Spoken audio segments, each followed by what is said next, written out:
Hey guys, it's Sharp from Frostbite here, coming at you with a new series for Counter-Strike Global Offensive. With the new ESEA season starting soon, I wanted to make a guide for new in-game leaders looking to advance in the league. These strats are designed for a 5v5 team environment, and I don't recommend using them in pickup games because many of them are difficult to coordinate with random teammates. This is going to be a map-to-map series, and for the very first episode, we are going to be starting with Mirage. Now, before we even go over any strats, we need to have a config meant for practicing on an empty server.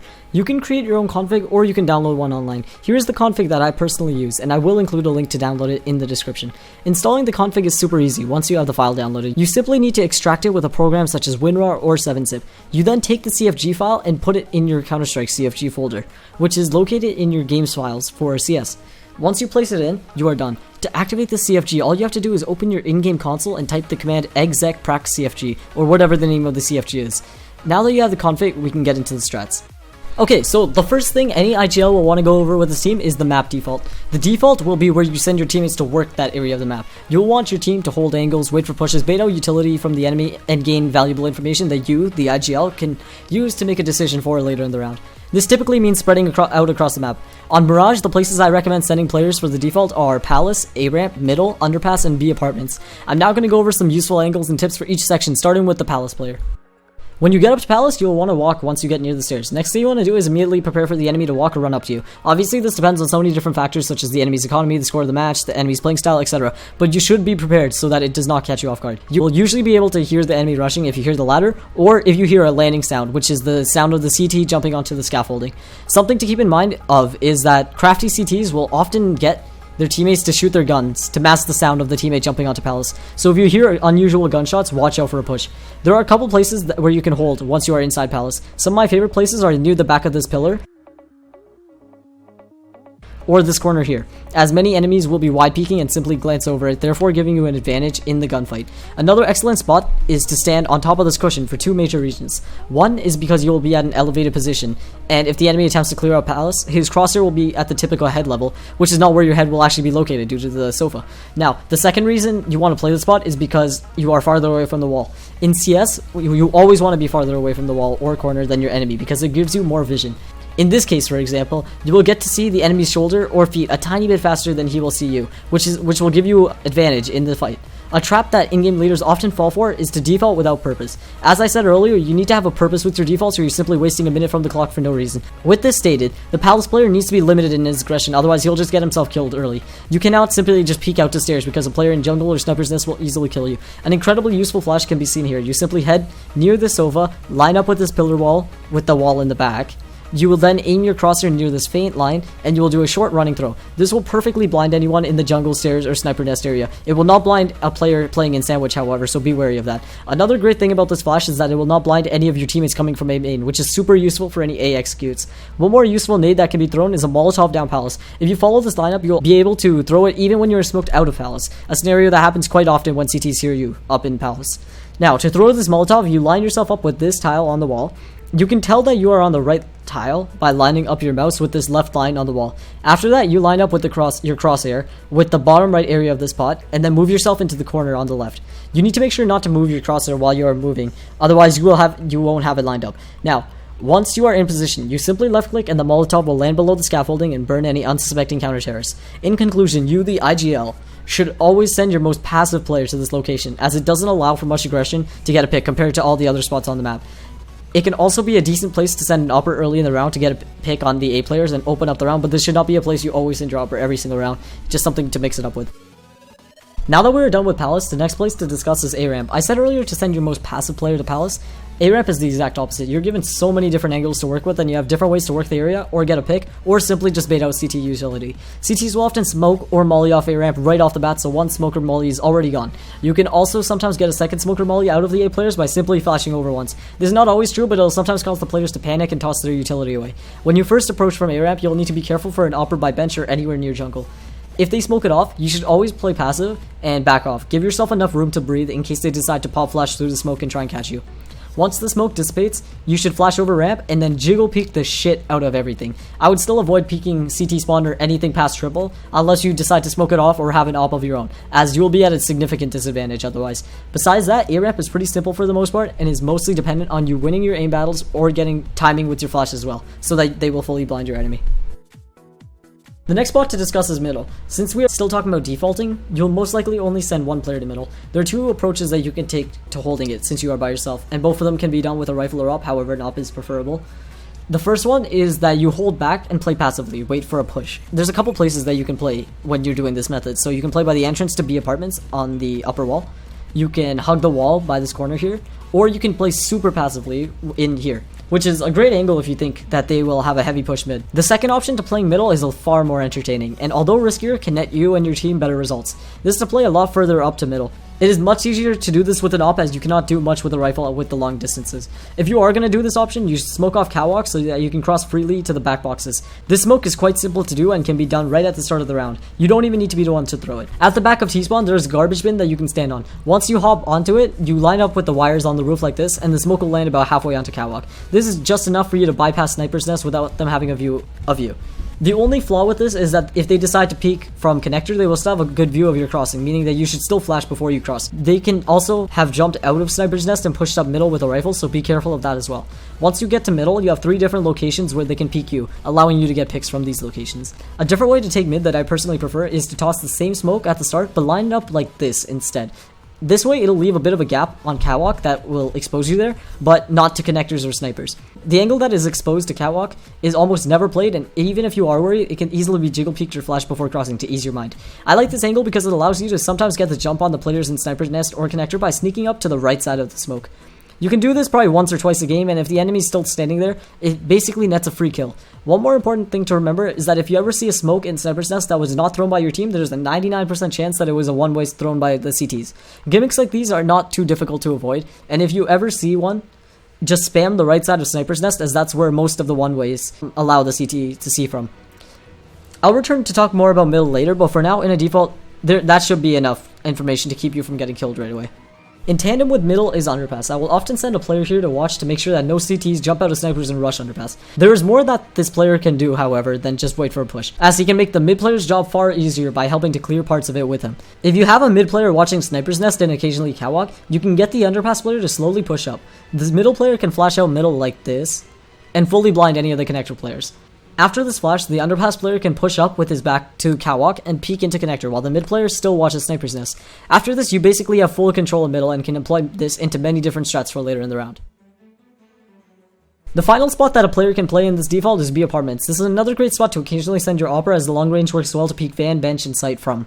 If there is an opera playing on van, it is not too difficult to contest him, even if you have a rifle. One good flash is enough to take the position from him. There are a couple ways to throw flashes that will fully blind him. One of them is to throw above the apartments by the entrance. The important thing about this one is to aim towards the left so that it will hit the player by van. Another way to flash is to head into kitchen and bounce the flash off the right wall. If you get to B apps late, make sure to molly off the right side of the exit, as it is a common position to play. Once you are sure that van is clear, you can slowly push up and start looking for a pick on B. B apartments is a really well designed part of the map that allows you to slowly and methodically clear out an angle one by one. You need to be careful, however, to not push too deep into B apartments by yourself, as you can find yourself to become an easy target for a CT somewhere on catwalk or site if you step into the wrong place. That is all the spots covered in depth for your default. It's important to remember that although defaults are great at the start of the round, you still need to have a plan in mind by the end of it. This does not always mean going to the site where you got the pick from. Sometimes it's best to get a pick and simply wait, as it forces the CTs to change up their location, making some parts of the map weaker. What you decide to do is entirely dependent on the game or situation. Now that we are done talking about the default, let's go over some executes. The first one is the classic triple smoke A take. When doing this strategy, you send 2 players into palace and 3 from A main.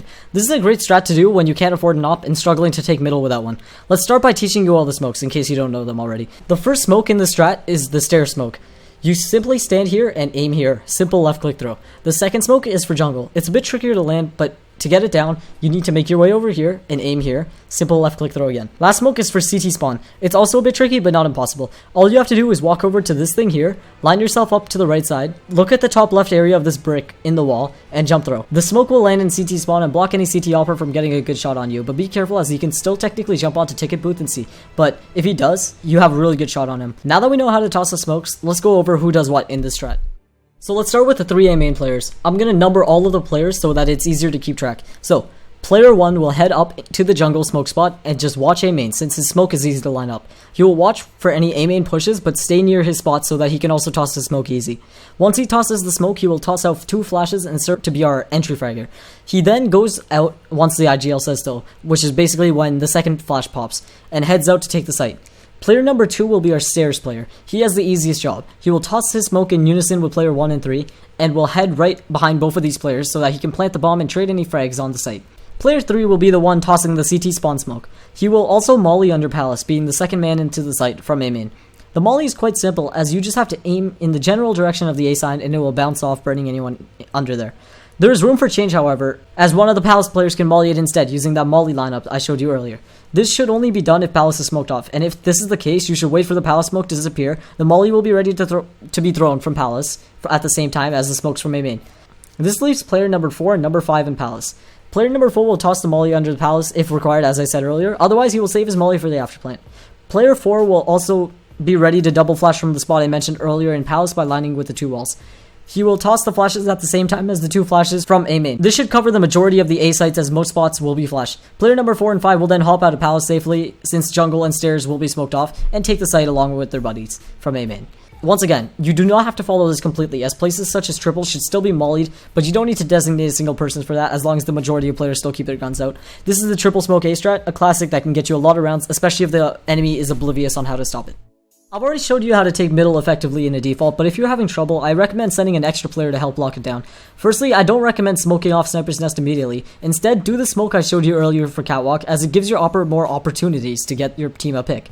A good way to help is to send your second rifler along with him mid, and have him jiggle peek along the box or even send him over to chair. This will keep the operator in Sniper's Nest distracted, allowing your own operator to get him. To mix up your angle, you can stand on the 2 edges of the back box, and it gives you a surprise location to help increase your chances of defeating the enemy.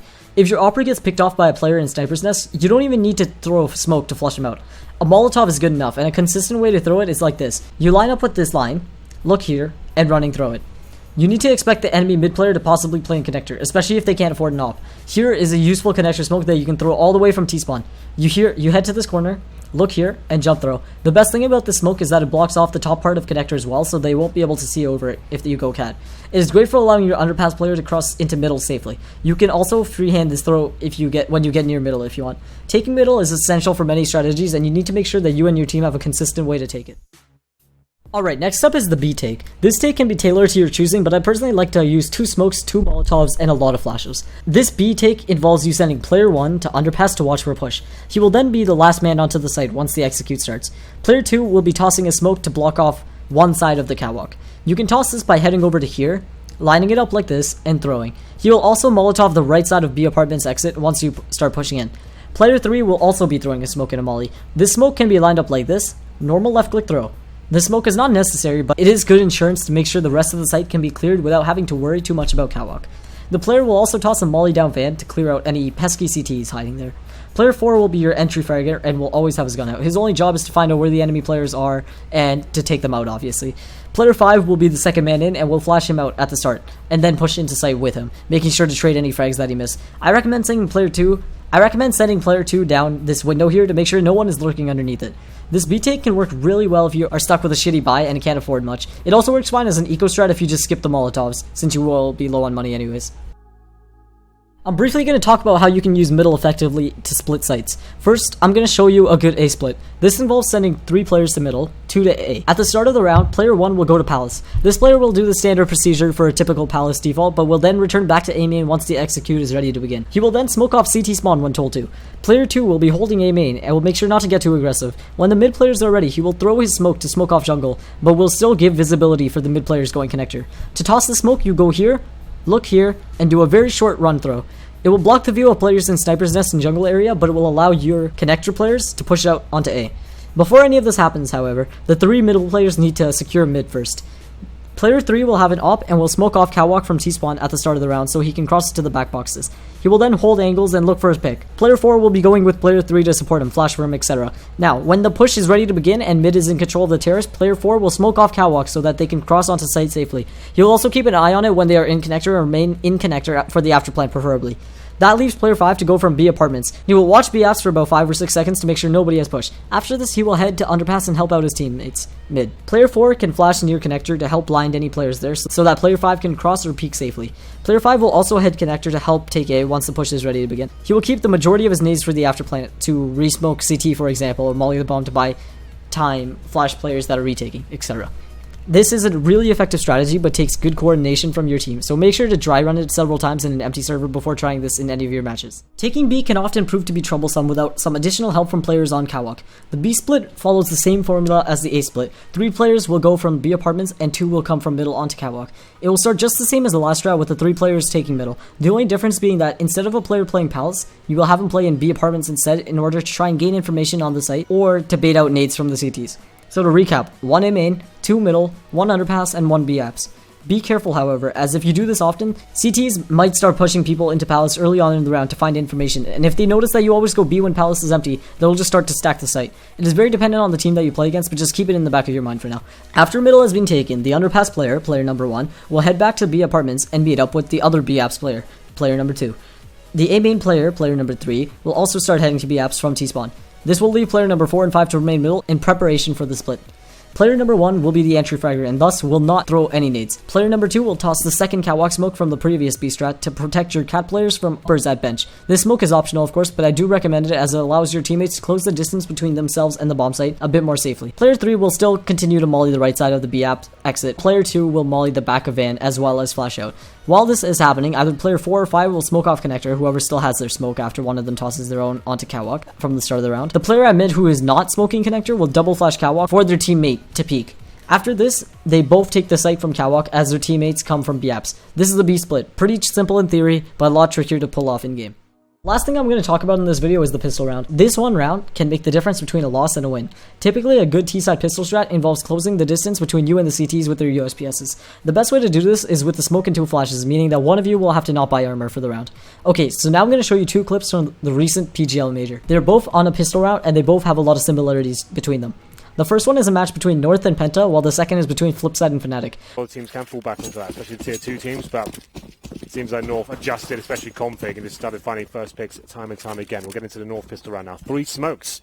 This would be quite a technical one. They used to just do 2 and focus on CT spawn. I'll be interested where that third smoke goes. Maybe it goes towards CT spawn. Normally just steps and jungle. Decent find from config. Explosive play.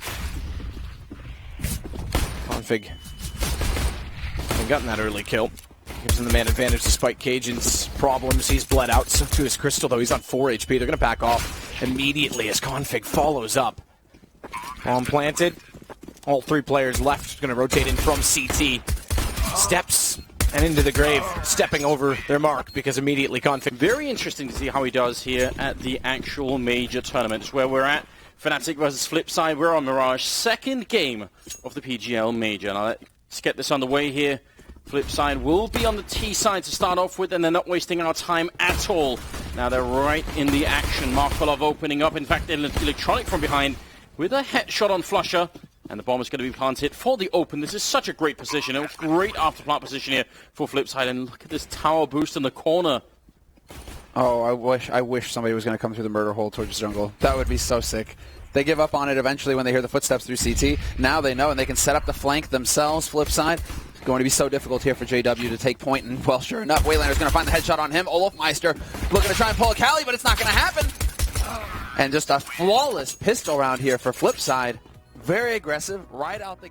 Both North and Flipside are known to be very tactical teams with excellent strategies, which is why I'm not surprised that they both decided to do this A-take. They both decide to toss some smokes onto the A site, and after that, the most important thing is, they don't just sit dormant on the site. They decide to get aggressive by pushing into jungle and taking some more map control. Thanks to this, they are able to get some excellent after-plant positions, and basically have the round won the second they planted the bomb. Whether you decide to go with Flipside's approach of just 1 smoke to block connector, or if you want to dedicate more into it with all 3 smokes just like North, is up to you.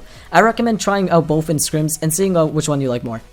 Anyways, that's all for the guide. Make sure to stay tuned to this channel as I plan on releasing more of these guides for other maps and for the CT side in the future. If you guys enjoyed the video, please consider leaving a like and comment on what map you want to see next. You can also find our social media links down in the description. Anyways, thanks for watching. Peace.